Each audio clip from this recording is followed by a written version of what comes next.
Well, thank you for that. I've asked Kevin to share for 15 minutes, roughly 20 minutes, his experience, strength, and hope with us.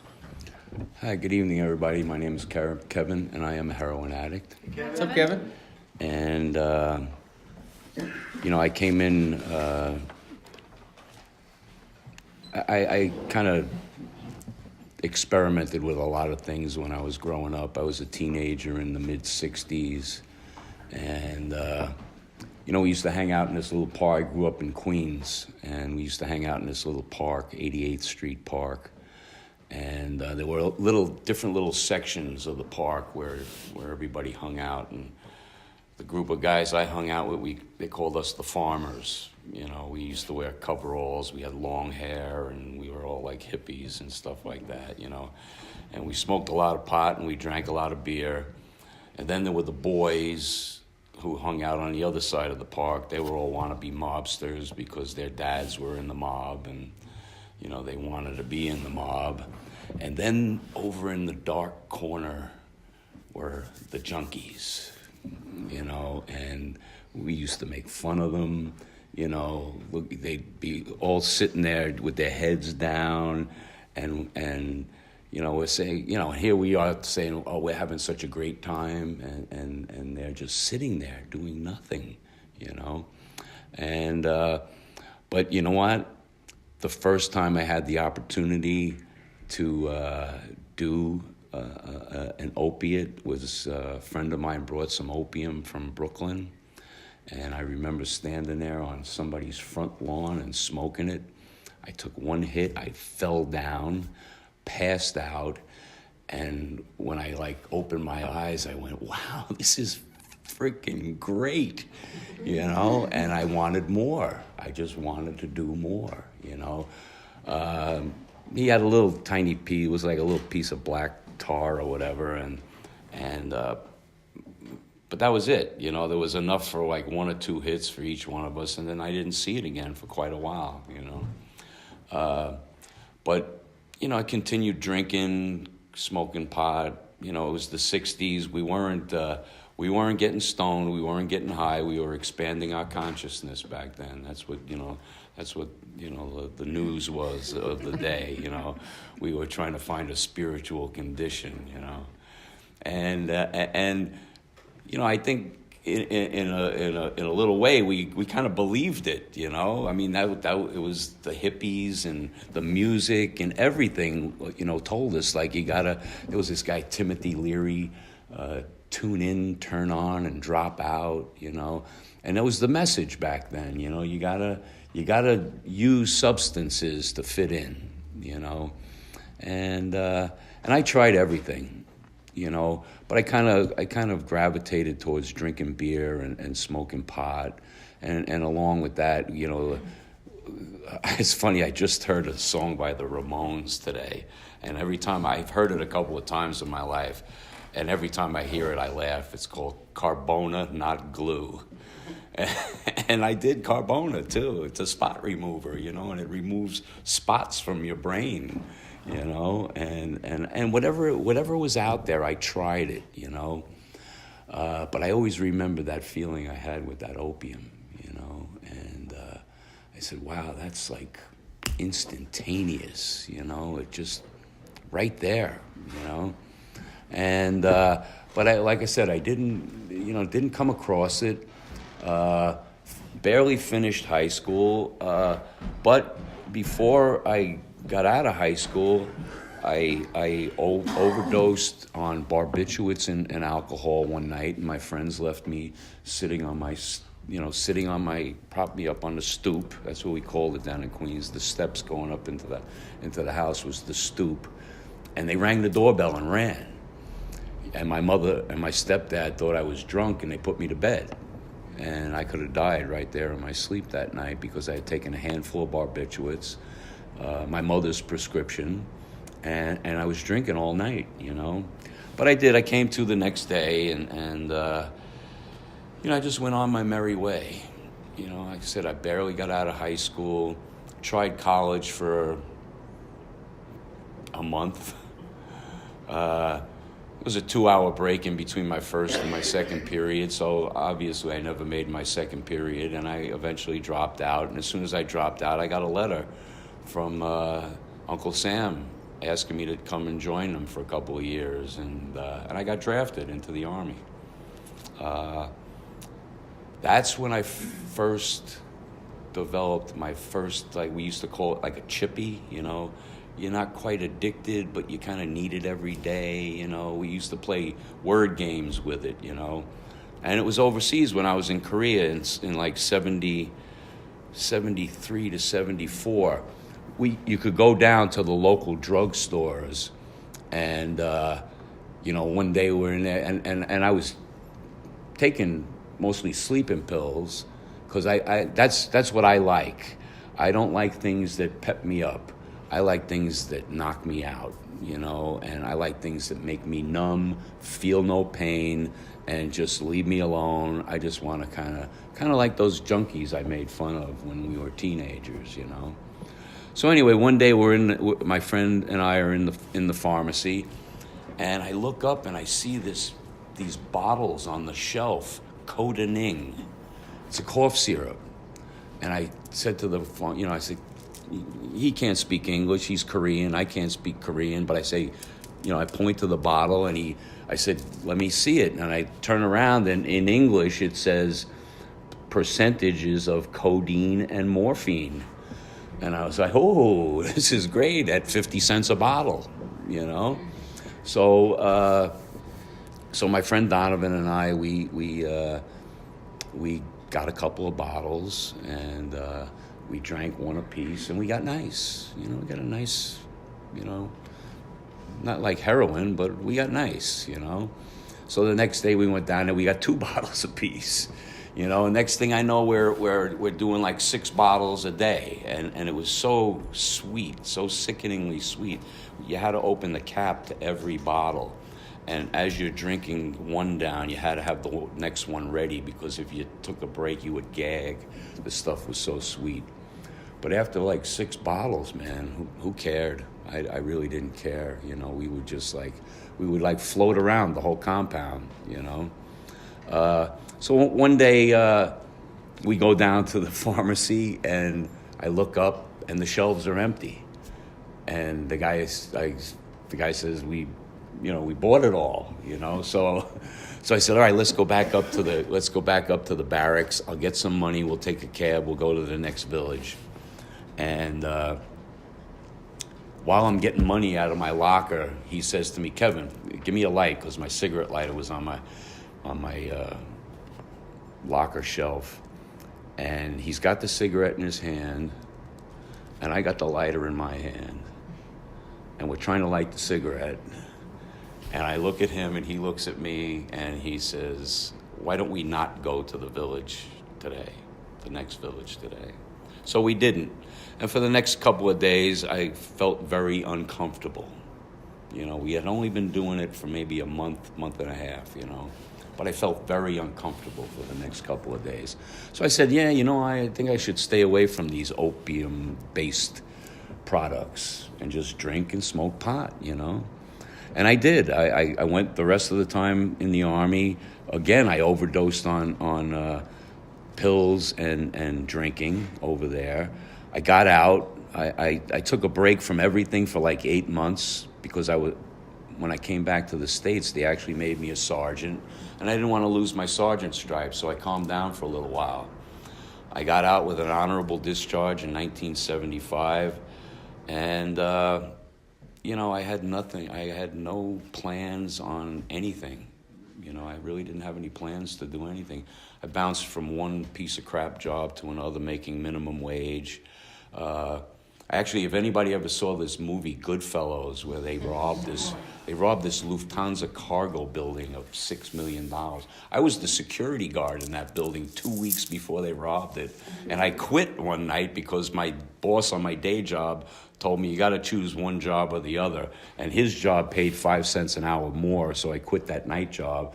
2 days later, I'm reading the New York Post, and I see all of these guys that I know that got busted. The guys that worked for Lufthansa, And for some reason, they never I never got questioned by the cops or anything like that. But that was every time I see that movie, I tell my friends that little story, you know.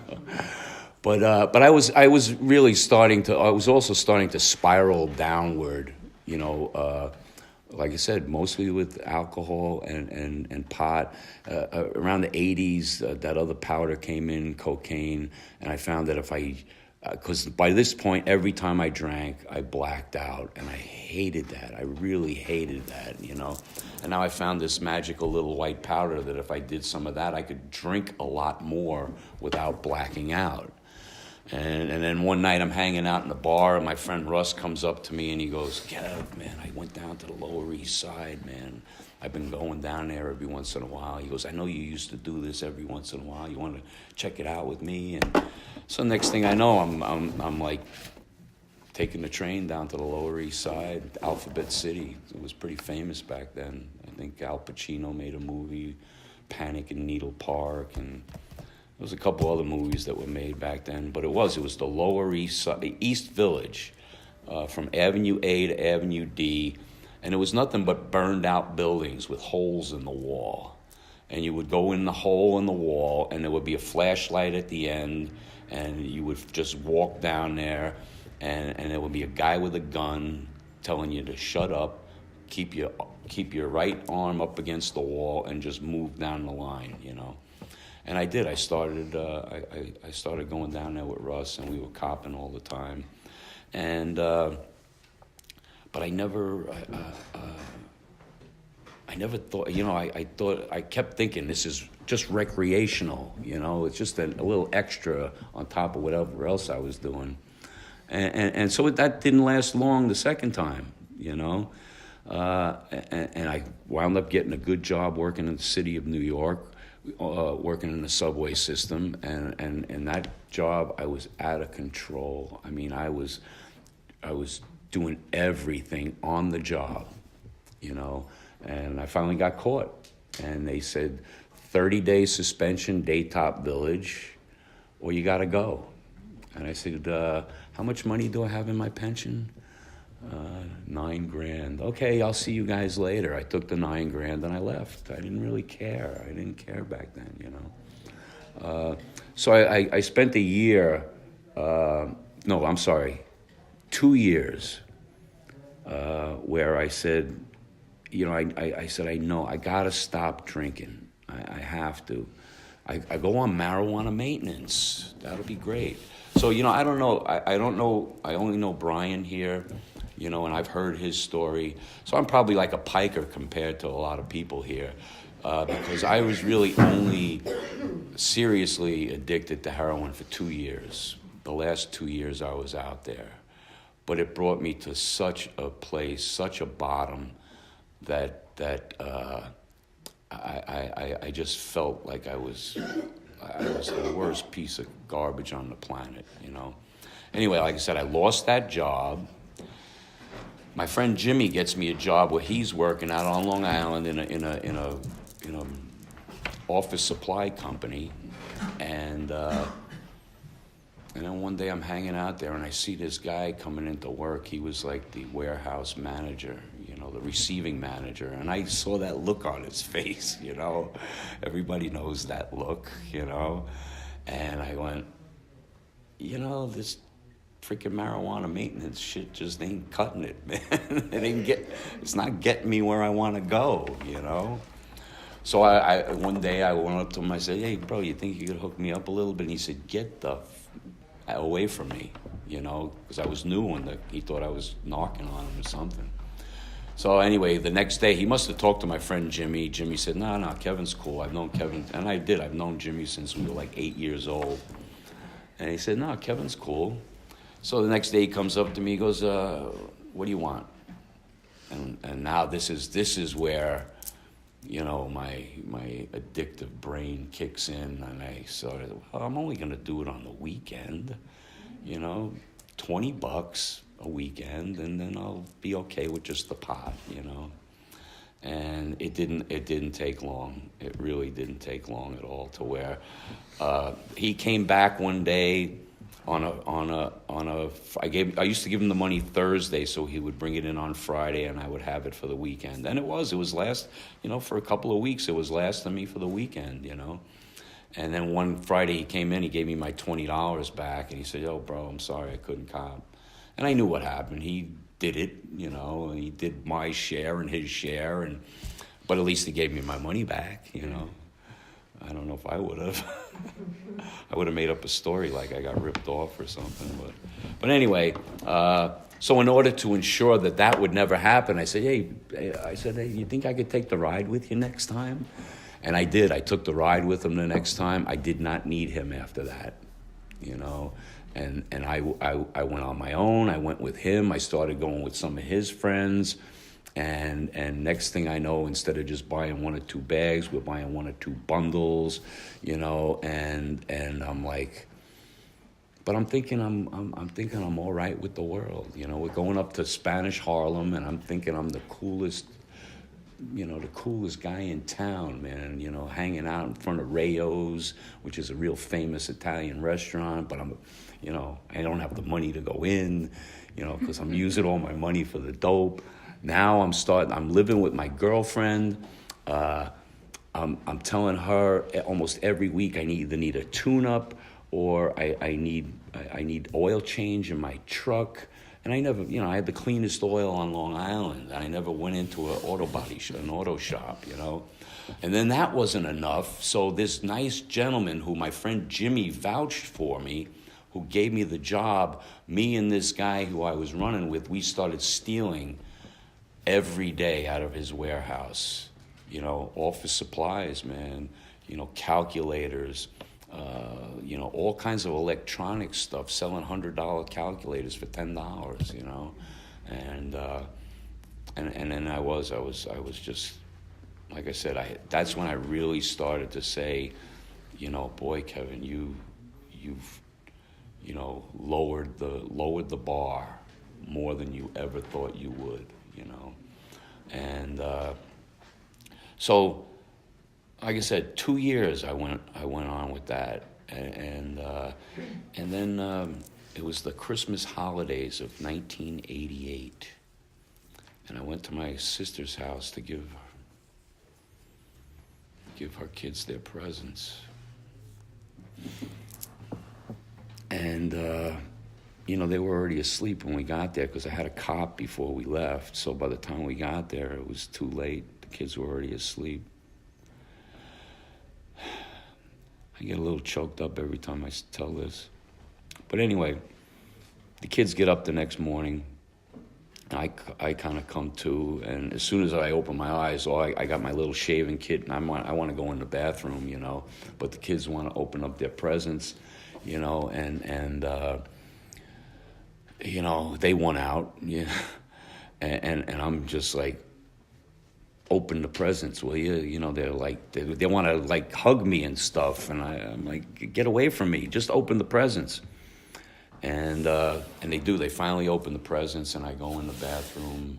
I got to go to the bathroom, and I could hear everything that was going on outside the bathroom while I'm sitting on the toilet bowl getting everything together.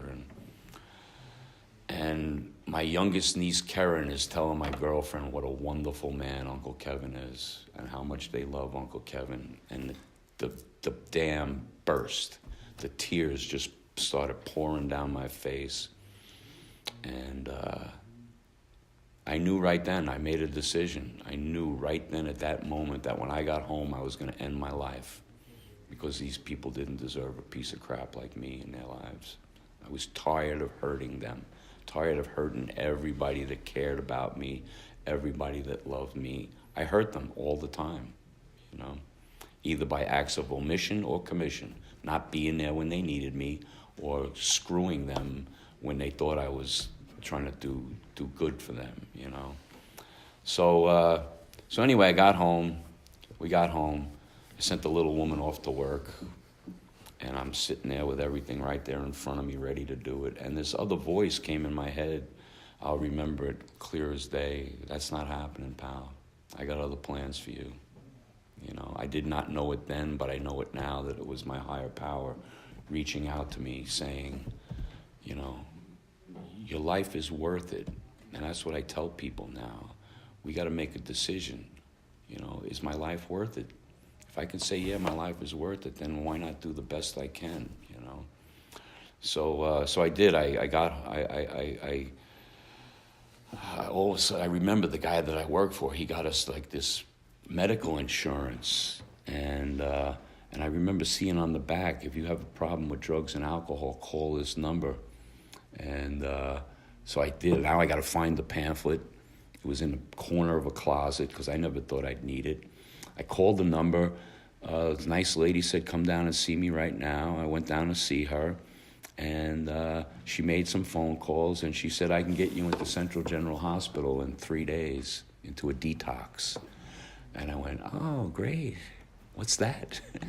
You know, like I said, I had no clue. I was no clue about recovery, rehabilitation, detox, AA, NA, HA, no A. I had nothing. I had nothing left. So I said, okay, sign me up, you know. Now all that stuff I was going to use to kill myself, I had to use that sparingly for the next 3 days until I got into the hospital. And I saved 2 to bring with me just in case this rehabilitation detox crap doesn't work. I had an out at least to get me back up to Harlem, you know. And sure enough, on the second night, you know, they're weaning me off and they're giving me methadone, and I'm like, this ain't enough, man. I go in the bathroom and I just brought a little pen cap, and I was just gonna. And I'm sitting there with it. I got the bag open, and I got the pen cap in the bag, and I pull it out, and I just went like that. And I let it go right into the toilet bowl. I took the other bag, and I put it in the toilet bowl, and I flushed it real quick. And I said, no, man, I can't go through this anymore, you know. So I was there for 18 days, and you know, that journey for me started January 5th of 1989, and I haven't had a drink or a drug ever since. This coming January, I'll be celebrating 29 years clean and sober, you know, and it's all because I come to places like this. When people ask me to do something like this is my payback. Freely give what was freely given to me, you know, and so anyway, I've had a wonderful life. I have a 22-year-old daughter who's never seen me stoned, you know. I got great friends, you know. I have a good life. I had a career. I worked for the phone company, and I was actually retired. I got a pension. You'll believe that? They pay me money for doing nothing now, you know. And I use part of it to do good things for people, you know. And my daughter and I just put up a Christmas tree the other day. And life is wonderful, man. So anyway, I'm going to end it with, I've probably gone over 20 minutes, but I'm going to end it with, I got an email from a friend of mine the other day. He was one of there were 10 of us that hung out since we were like 14 years old. Him and I are the only 2 left, you know. I just turned 65 on November 22nd. And he turns 65. He'll turn 65 in January. Those other 8 guys are dead, you know. A couple of them from cancer, but majority of them through drugs and alcohol, you know. So can't tell you why I'm still here. Maybe I still have a purpose to be around here, you know. I've had a couple of close calls since I've been clean. I had another deadly disease that was eating my liver. I had blood clots on my lungs last year that if I didn't get to the hospital, the doctor said, if you didn't get here within an hour, you wouldn't have gotten here, you know. I just spent another couple hours in the emergency room last Thursday for something else, you know, and which is a little embarrassing for a guy to say in front of a bunch of women. But anyway, I take care of it by being clean and sober. You know, this is what I do. I take care of things. I don't run anymore, you know. And So do I include my reading?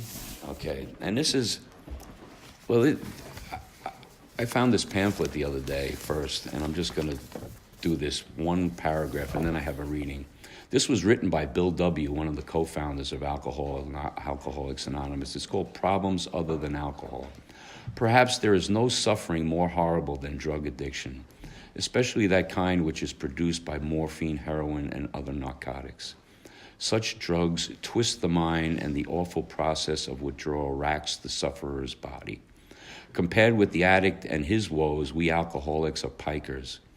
Barbiturates carried to extremes can be almost as bad. In AA, we have members who have made great recoveries from both the bottle and the needle.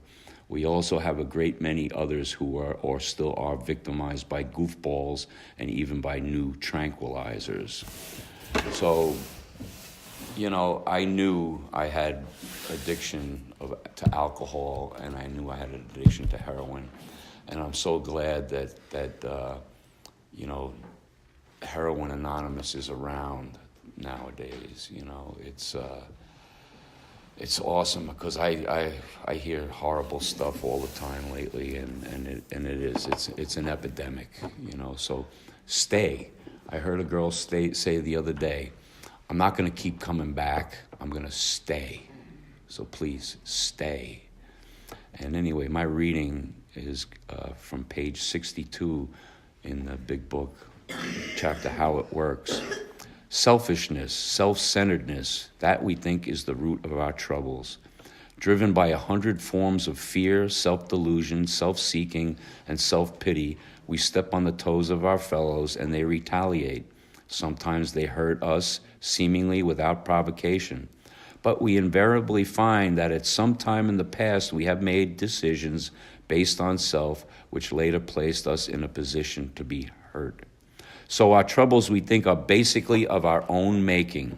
They arise out of ourselves, and the alcoholic and drug addict is an extreme example of self-will run riot, though he usually doesn't think so. Above everything, we alcoholics and heroin addicts must be rid of this selfishness. We must, or it kills us. God makes that possible, and there often seems no way of entirely getting rid of self without his aid. We had to have God's help. And these are what's called the third step promises. When we sincerely took such a position, all sorts of remarkable things followed. We had a new employer, God. Being all-powerful, he provided what we needed if we kept close to him and performed his work well. Established on such a footing, we became less and less interested in ourselves, our little plans and designs. More and more, we became interested in seeing what we could do, what we could contribute to life. As we felt new power flow in, as we enjoyed peace of mind, as we discovered we could face life successfully, as we became conscious of his presence, we began to lose our fear of today, tomorrow, or the hereafter. We were reborn.